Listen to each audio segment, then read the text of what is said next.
This is an upscale residential neighborhood. What are you doing here? We live in that high-rise over there. This area isn't for people like you. I ran into my ex, who cheated on me with a rich, young woman, and they both looked down on me again. You're still plain and poor looking. By the way, my salary is $100,000. Your salary is $100,000. That must be tough. The unexpected reply came from my husband. My name is Sarah Johnson. I'm 28 and work for a ceramics company. It all started when we visited a pottery market during a family trip in middle school. Now, it has turned into my job.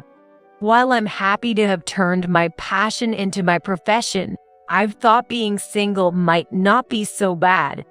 But life is unpredictable. You never know what kind of encounters you might have. I participated in a pottery market and ended up dating David, who I met there and works for an event company. Sarah likes her work and puts a lot of effort into it, so she respects my job too. I feel I can build a secure home with Sarah. He said that, and since I had no intention of quitting my job, I thought we could manage well even after getting married. David often travels to event locations for work and is busy on weekends. Likewise, I sometimes have to work on weekends due to the pottery studio schedule. It's unavoidable that we can't meet on days off or sometimes cancel plans at the last minute. As a good-natured person, I noticed something wrong with him too late. David was increasingly canceling our plans for work and not showing up for wedding meetings. He stopped answering my calls. One day, after my business meeting, as I was heading to the station, I saw David across the street. It was a coincidence. I could go straight home today and wanted to have dinner with him after a long time. Thinking this, I ran after him as soon as the traffic light turned green. David, are you done with work? Can we go together? Next to David was a tall, beautiful woman with long legs, and they both turned around simultaneously. Moreover, the woman's arm was firmly entwined with David's. Hey Sarah, what are you doing here? What a coincidence. I just finished my work meeting nearby. Are you still working? And who is this lady? It didn't seem like he was working, but I asked calmly. I knew his job involved interacting with many event hostesses and models. Well, this is Maria, a fashion model. Hello. She smiled at me warmly. She was stylish and cute, so she's a model, I thought. So it must be a professional relationship with David.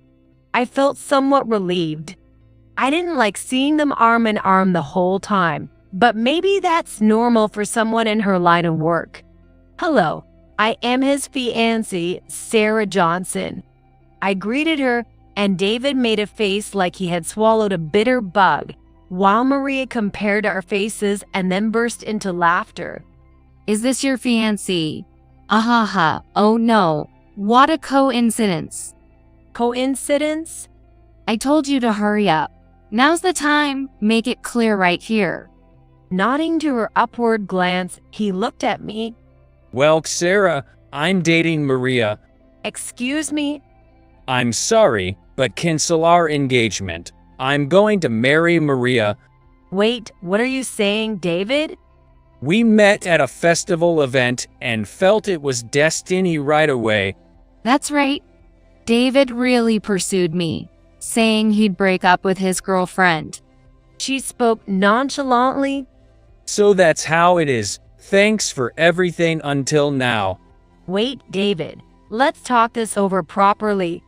But there's nothing more to talk about. What do you mean by that? My mind is made up. Maria, as you can see, is cute, stylish, and just awesome. She's only 24, young, and comes from a wealthy family. It's just that my dad is the CEO. So, I'm going to marry Maria and become her family's son-in-law. Are you quitting your job? I thought you liked your current job. It's what Maria wants, and it pays better.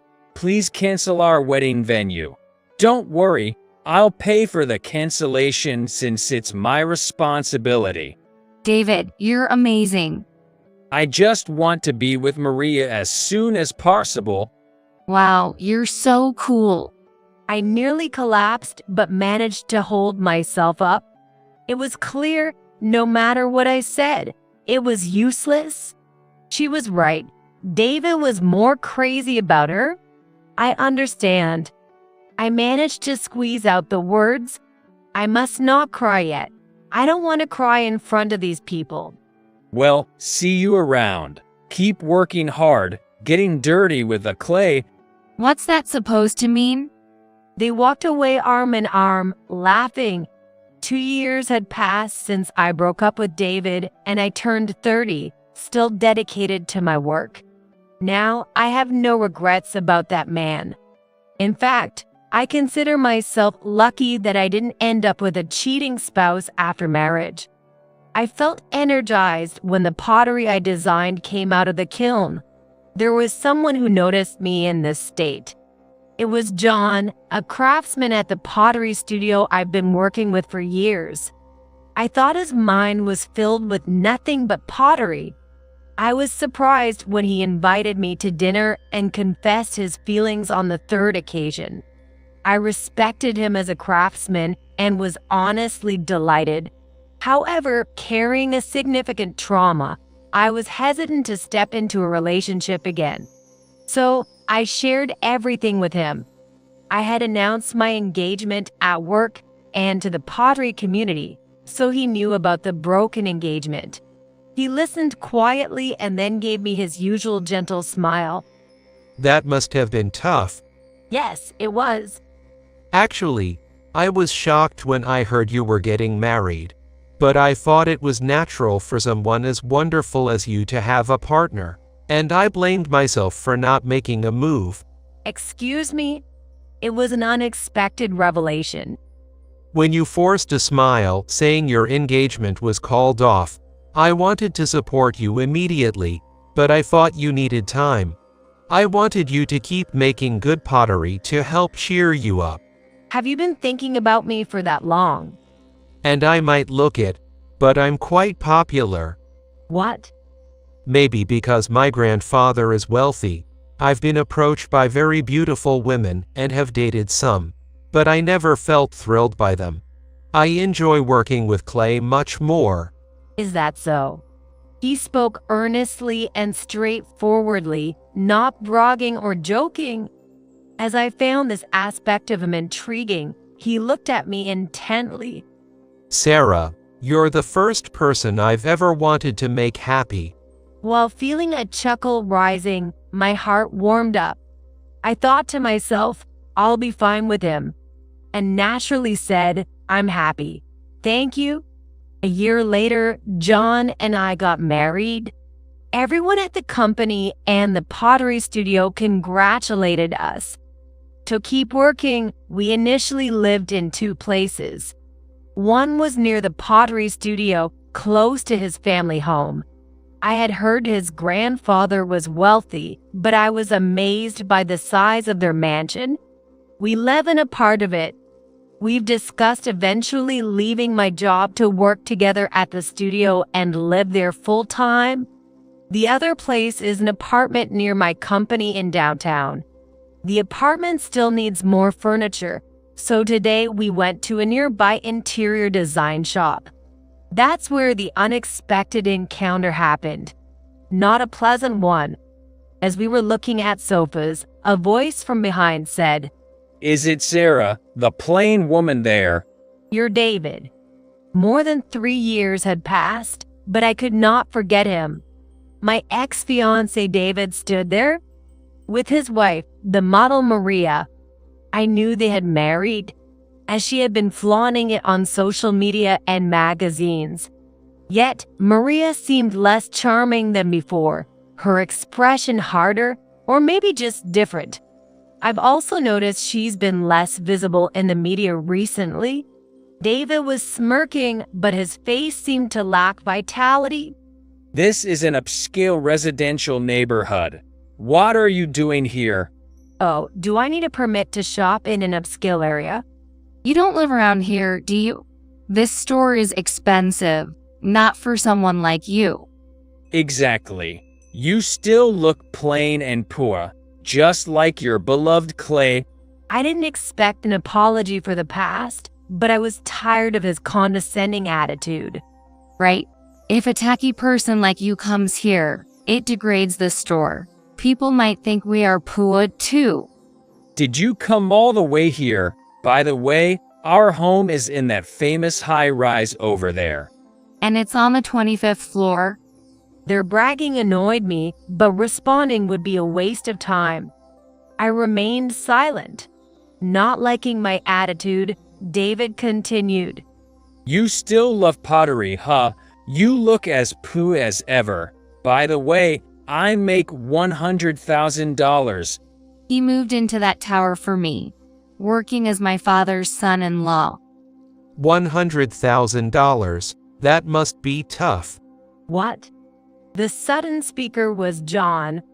I was so surprised that I echoed his sentiment. I'm a little worried about you. Hey, who is this guy? David noticed my husband and asked. Nice to meet you. I'm John Smith. It seems my wife, Sarah, used to know you. The couple looked shocked for a moment, but then smirked at my husband. Wow, you got married. Well, a perfect match for plain folks like you. He is such a spaced-out person. Didn't even notice him here. What's with that must be tough anyway? David glared at John. Because you live on the 25th floor of that tower, and your income is $100,000, right? That's right. My income is $100,000. David puffed up.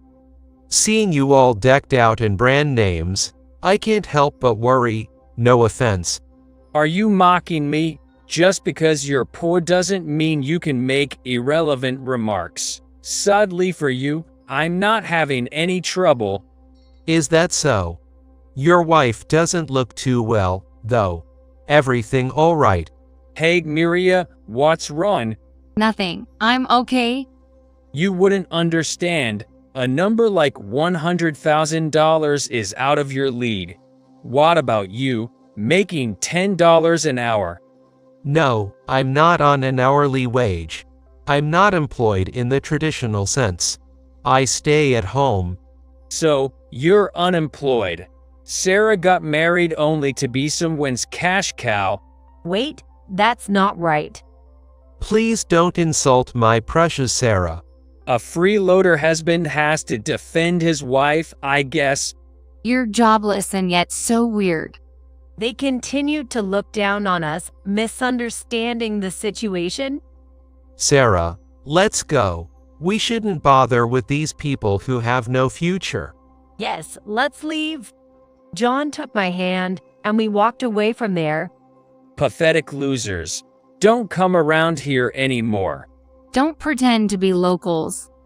We live in the President Tower. As my husband responded, the two burst into laughter. Don't lie because you're so upset. Everyone knows the name because it's super famous. The highest around here. No way a jobless person could live there. Ignoring their loud laughter, we walked away. I can't believe we met them here. I'm so sorry, John. While walking, I apologized to him. Perhaps it was rude of me to worry about their finances upon our first meeting. This is why people say I can't read between the lines. Maybe. I almost burst out laughing at my always serious husband's comment. Clearly, they were the rude ones. But living so close in that tower is annoying. What if we keep running into them? Our apartment was nearby. Their tower was one of our options, but I was really glad we chose differently. John reassured me. Don't worry, they won't be there for long. Why? Isn't that woman's family wealthy? Do you know their name? I do, but confused by what he meant, I just stared. A few days later, as my husband and I were leaving the entrance, we heard a sudden voice.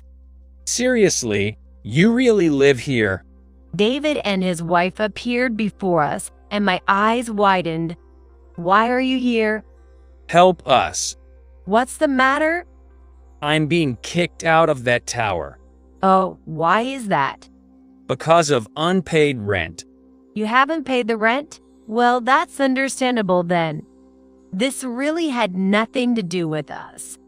Wait, they were patient with the payments until now, but suddenly they can't wait anymore, all because of your husband. Now Maria was the one shouting. How is that my husband's fault? When I heard the name Smith, I realized your husband owns our tower. She was visibly frustrated, her face turning red. It's not me, but my father. What? It was originally owned by my grandfather, but I think it's in my father's name now. Anyway, it doesn't really matter. The management company said if we don't pay up, they'll proceed with eviction. That's only natural. It's not a charity. What? That's why I said it must be tough on a $100,000 income. What do you mean? David exclaimed. With a $100,000 income for a couple, you could live quite comfortably under normal circumstances. But the rent for the 25th floor there is $5,000 a month. Surely you didn't forget to include taxes in your calculations. Taxes? Besides, you both love your brand goods. It's crazy not to be in financial trouble. Maria, you were the one who wanted to live there. When did the rent get behind? We have a social circle in that high rise. Luxury lunches, spa treatments, bags, jewelry. You need to have nice things or you won't be accepted. You could simply not associate with such people. I know it. Is keeping up appearances so important that you'd go into debt for it? Debt? David raised his voice. He was genuinely shocked. Didn't he notice anything? What do you mean we have unpaid rent and debts? That's the thing. It's tough being at the top among the high floors. As a model, I can afford to look shabby. There's hardly any modeling work for you now. Well, yes, but So that was it. No wonder I hadn't seen her around lately. The industry seems tough, with new, young faces constantly coming in. As I murmured, Maria glared at me fiercely. shut up, you plain woman. Damn it, Maria, you said you'd handle the finances, and you didn't even pay the rent. David confronted Maria angrily. Her family is wealthy, right? You always boasted about it. Why not ask them for help? I said with a hint of sarcasm. But her family's business has been struggling since last year, and they can't afford it. What are you? That's why you couldn't pay the rent, right? Maybe until now her family was helping out. Why do you know about my dad's company? Because my grandfather is the chairman of the Smith Group. Seriously, the Smith Group. So, you're a real rich man. David muttered in amazement. My father's company used to have dealings with yours, but not anymore. John continued calmly. My grandfather owns many apartments, both domestically and internationally. Then you should have said that when we met last time. One doesn't boast about such things. It's vulgar. What? Are you trying to get back at me? I didn't intend that, but it seems to have worked out that way. That's infuriating. Sorry about that. Don't apologize. It was almost like a comedy sketch. As I nearly laughed at their rapid exchange, Maria snapped. But that's not your money, right? You're just living off your grandfather's wealth. I set the record straight. John is a renowned potter. What? Some customers wait months for his ceramics. While creating high-demand items, He also produces affordable pieces at the pottery studio, and they sell out online. Really? My husband has never depended on his grandfather's money. Don't lump him with you. Though he has said he would help us if we ever needed it. John grinned, then turned serious again to address the couple. Normally, rent overdue for 3 months leads to contract termination and eviction, and if unpaid, forced eviction follows in another 2 to 3 months. That's also stated in your tower's contract, right? Maybe. They waited 5 months because they believed Maria's story.